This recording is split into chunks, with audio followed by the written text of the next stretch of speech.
What if the fate of tens of thousands was not sealed by a single, thunderous blow, but by a slow, relentless cascade of small, invisible errors, each one seemingly insignificant, yet together forming a force as destructive as any bomb?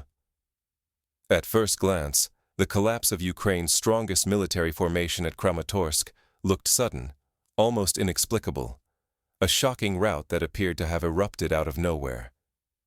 Yet, as in so many disasters throughout history, the seeds of defeat were sown long before the final act. What unfolded was not a single failure, but a chain reaction, a slow-motion unraveling triggered by ignored warnings and compounded by a series of misjudgments, both great and small. Consider the lessons of history. The fall of Singapore in 1942, when British forces, confident in outdated assumptions, failed to heed signs of Japanese maneuver, or the collapse at Dien Bien Phu in 1954, when a fortress intended to dominate became a trap for its own defenders. In each case, as at Kramatorsk, disaster was not the result of one cataclysmic error, but the sum of many smaller ones, each one tightening the noose. At the heart of the Kramatorsk disaster was a fatal misallocation of resources. Vital intelligence, streaming in from reconnaissance units, satellite imagery, and human sources, was repeatedly dismissed or minimized at the very highest levels. Senior military leaders, their attention consumed by political pressures and battles on other fronts, systematically siphoned away Kramatorsk's most experienced defenders.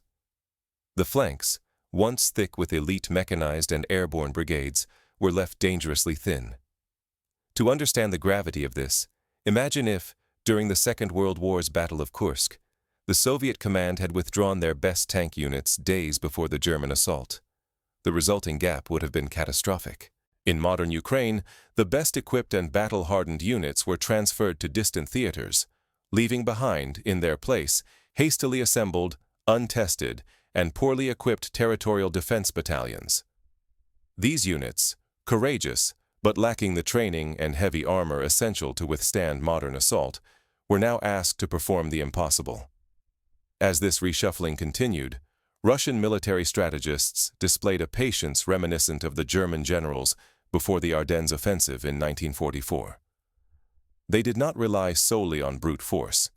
Instead, they orchestrated a campaign that blended information warfare, psychological operations, and the latest military technology.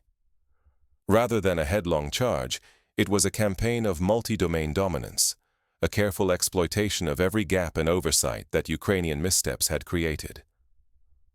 Why does this matter beyond the fields of Kramatorsk? Because misunderstanding how modern wars are truly decided risks condemning future generations to repeat the same grievous errors. The lessons of Kramatorsk do not belong solely to Ukraine.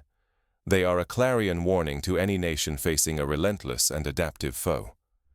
When leaders cling to outdated beliefs and ignore the evidence of changing times, they imperil national security, the reputation of their armed forces, and, most tragically, the lives of thousands. To truly grasp how Kramatorsk was lost, we must rewind the clock, past the noise of the final battle, back to the quiet months when the seeds of defeat were sown.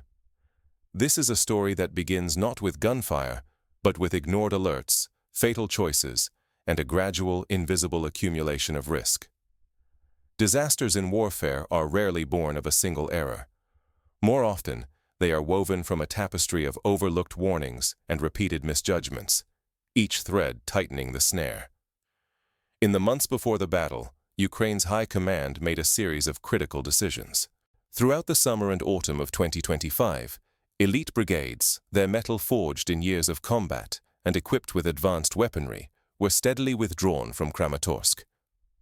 These units were redirected to the southern front, their movements motivated less by military necessity than by shifting political priorities and the lure of headlines. This left the defenses at Kramatorsk in a precarious state. In their place came raw territorial defense battalions, units brimming with courage but short on training and almost entirely lacking in heavy armor. The heart of Ukraine's military power, the mechanized and airborne brigades, were now hundreds of kilometers away, engaged in distant battles while the defenses at Kramatorsk became a patchwork of hope, inexperience, and improvisation. Warnings flooded in from every direction. Human intelligence, drone surveillance, and satellite images all pointed to Russian forces massing to the north and south. Reports described columns of tanks and artillery, logistics convoys stretching for many kilometers. The threat was clear, yet in Kyiv, these alarms were routinely dismissed. The government's focus remained fixated on holding Kramatorsk at any cost, a resolve driven by political symbolism rather than sober military logic. This was not the first time in history that political imperatives undermined military judgment. During the First World War, the French command's refusal to withdraw from Verdun, even as intelligence revealed mounting German strength, cost thousands of lives. Similarly, Ukraine's leadership clung to the illusion that static, outdated fortifications, constructed in 2024 for a different phase of the war, would suffice. There were no deep reserves poised to respond, no plans for mobile defense or rapid counterattack. Instead, isolated strongpoints dotted the front, each rigid and undersupported, expected to withstand a storm without the means to do so.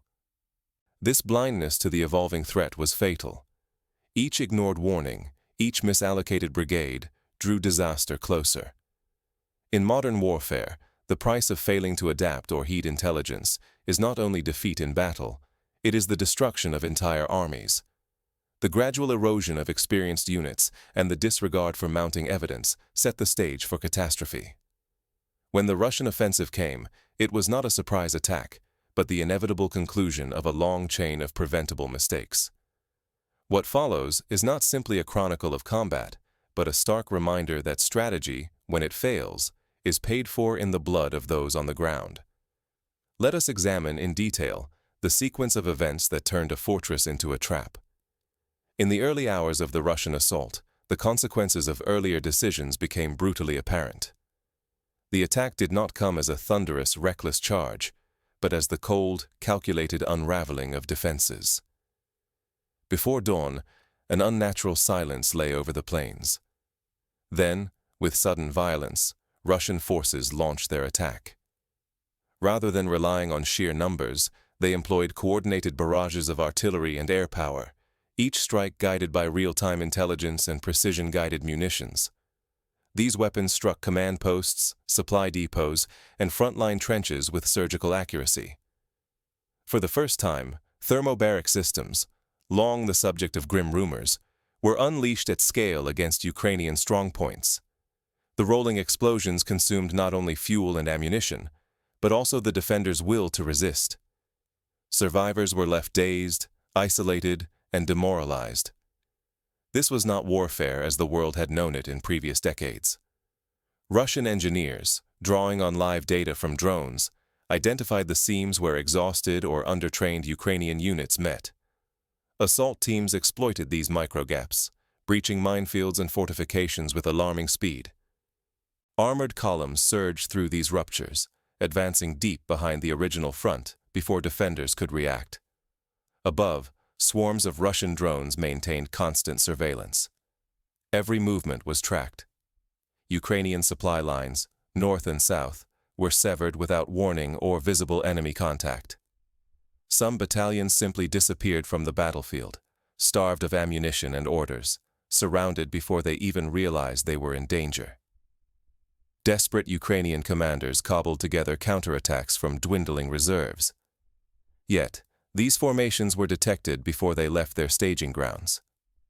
Russian artillery and attack helicopters obliterated reinforcements in motion, each failed attempt leaving the front even more brittle. The pattern was all too familiar to students of military history. During the encirclement at Stalingrad in 1942, Soviet forces exploited similar vulnerabilities in the German lines using intelligence and coordinated strikes. At Kramatorsk, the roles were reversed, and the results were just as devastating. It became clear that courage and numbers were not enough. In this new kind of war, real-time intelligence, psychological pressure, and coordinated strikes could dismantle even the most prepared positions. The enemy did not simply attack. They isolated, disoriented, and systematically dismantled their opponents. Yet, this was only the beginning. The map showed tactical breakthroughs, but the true defeat was deeper. The systematic encirclement and psychological collapse that would soon engulf all Ukrainian resistance. The command structure in Kramatorsk struggled to comprehend the scale of the disaster as events spiraled beyond their control. Within hours, decisions made would shape not only the fate of thousands, but the future of the entire front. With every escape route sealed, the battle inside Kramatorsk shifted from resistance to survival, then to the bitter reality of surrender. The Russian encirclement was not the result of chance. In late autumn, they executed a classic double pincer maneuver, reminiscent of Hannibal's tactics at Cannae over 2,000 years ago. With relentless pressure from both north and south, in a matter of days, as many as 40,000 Ukrainian soldiers, along with hundreds of armored vehicles, were trapped. Every avenue of retreat was methodically severed. Yet the physical trap was only the beginning. Russian command established not just a single ring, but concentric circles of containment, an inner cordon to crush any breakout, and an outer barrier to strangle any hope of relief. Reinforcement became impossible, evacuation a deadly gamble.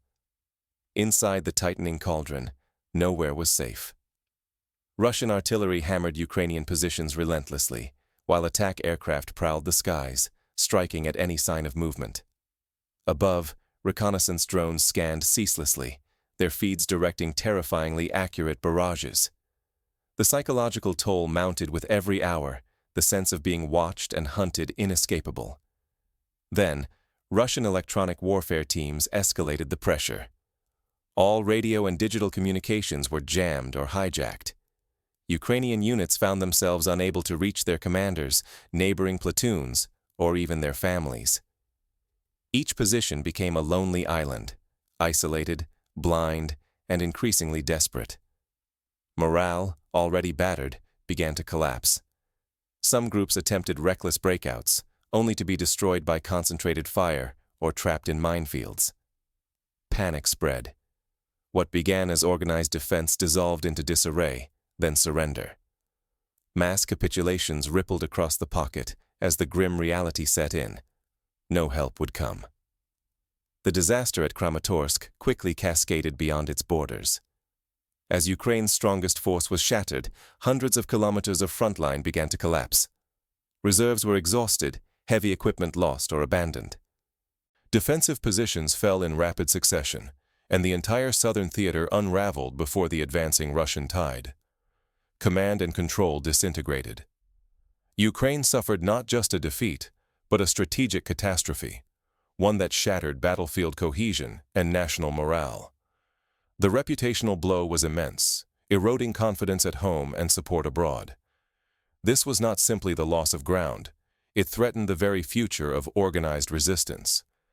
Yet amid the devastation, urgent questions remained. What can any commander or nation truly learn from the fall of Kramatorsk? The answers go far beyond tactics or technology.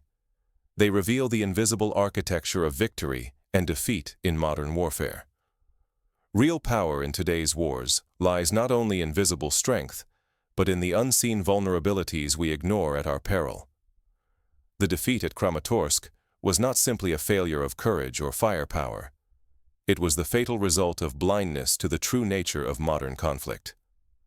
Strategic ignorance, compounded by political stubbornness, is as lethal as any enemy shell. Modern warfare unfolds across the land, the air, the digital domain, and the invisible electromagnetic spectrum.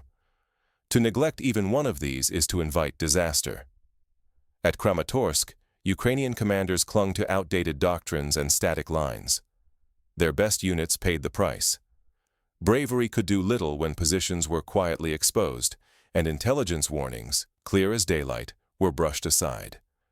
History is replete with similar lessons. At Pearl Harbor, the United States ignored clear signs of an imminent attack. At the Battle of France in 1940, French commanders trusted the Maginot Line, only to see it bypassed by German innovation. In warfare, the true battle is won long before the first shot is fired. Control of information, who sees, who knows, who doubts, often decides the outcome. Drones cast digital shadows, electronic attacks silence radios, psychological tactics spread fear and uncertainty. When an army cannot see or trust its own orders, defeat is only a matter of time.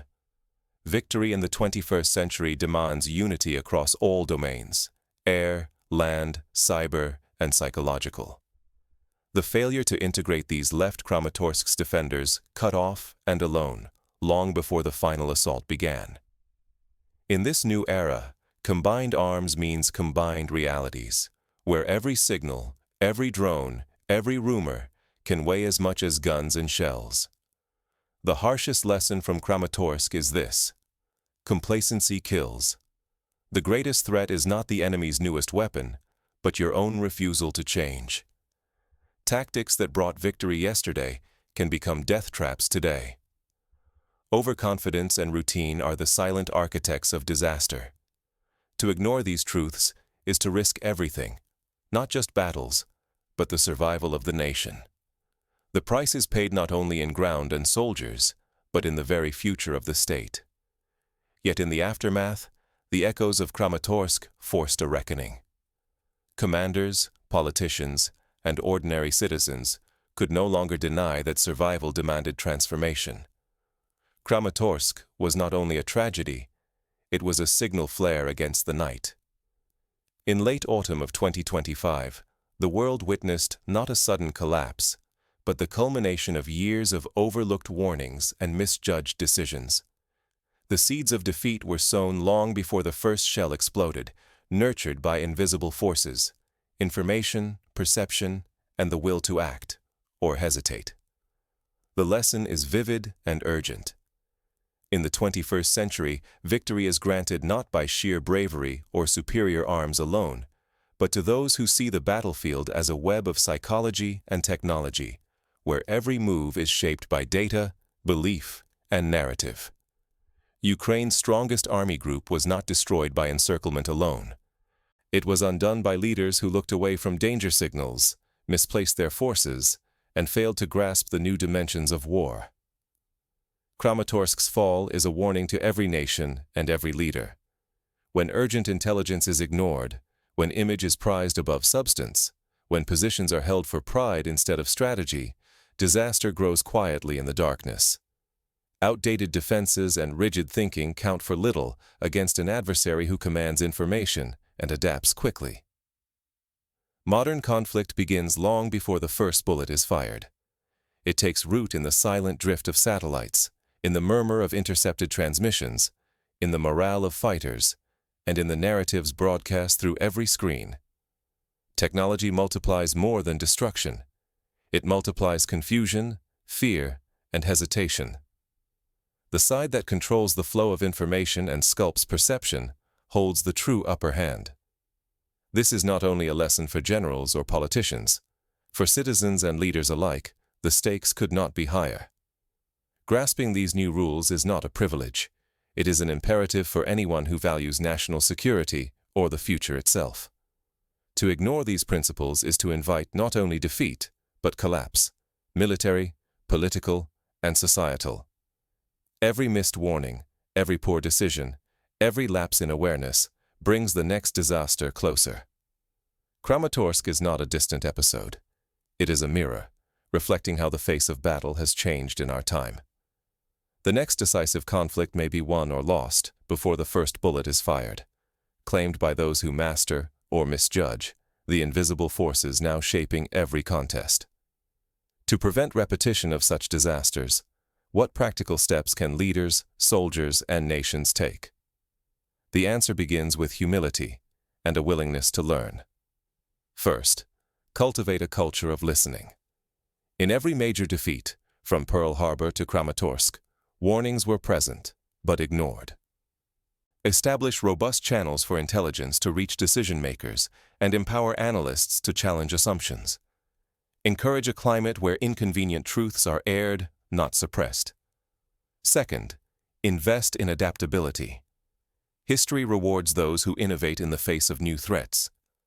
After the Yom Kippur War in 1973, Israel overhauled its entire command structure and training, recognizing the cost of complacency.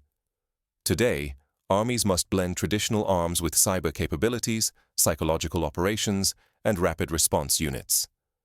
Training must simulate not only enemy fire, but disruption of communications, electronic warfare, and the chaos of modern multi-domain battle. Third, develop redundancy in both people and systems. When communications are jammed, units must have pre-arranged signals and fallback plans. Commanders should rotate through different sectors to prevent blind spots and foster lateral thinking. Civilians, too, must be educated in resilience, able to distinguish propaganda from fact and to withstand the psychological shocks of modern conflict. Fourth, prize truth above image. Leaders must resist the temptation to hold ground for prestige or headlines. The Battle of Kramatorsk revealed the catastrophic cost of defending a position for politics, not strategy. If withdrawal is necessary to save lives and preserve strength, courage lies in making the hard choice, not in clinging to empty symbols. Fifth, foster unity across domains. Modern victory demands seamless cooperation between infantry, armor, drones, electronic warfare teams, and information specialists. Exercises must not only test firepower, but the ability to share intelligence in real time, to adapt to rapidly changing threats, and to maintain trust amid confusion. Finally, commit to ongoing education. The art of war is always evolving. After every campaign, from the jungles of Vietnam to the deserts of Iraq, nations that learned, adapted, and invested in new doctrines survived and often triumphed. Those that did not faded into irrelevance or disaster. For Ukraine, and for every nation seeking to avoid another Kramatorsk, the path forward is clear but challenging. It demands leaders who are humble enough to learn, commanders who are bold enough to innovate, and citizens who are resilient enough to endure the shocks of change. As the echoes of Kramatorsk fade, the question lingers. Will these lessons be heeded, or will another disaster, born of the same invisible errors, one day repeat them? The answer, as always, lies not only in the weapons we wield, but in the wisdom with which we prepare for what comes next. Let Kramatorsk stand not as a tombstone, but as a warning flare, a call to vigilance, adaptability, and the relentless pursuit of truth. In an age where the first casualty of war is often clarity itself, the only true defense is to see, to understand, and to act before the unseen becomes unavoidable.